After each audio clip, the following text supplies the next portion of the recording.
গ্রেফতার করা হলো কেন? পুলিশ তুমি গ্রেফতার করা হলো কেন? পুলিশ তুমি জবাব দাও। বিধায়ক নওশাদ সিদ্দিকীকে গ্রেফতার করা হলো কেন? পুলিশ তুমি জবাব দাও। পুলিশ মন্ত্রী জবাব দাও। প্রশাসন জবাব দাও।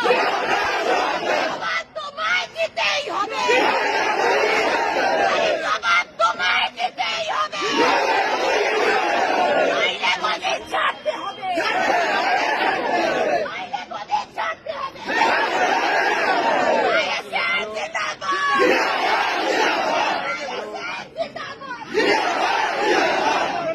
ISF জিন্দাবাদ।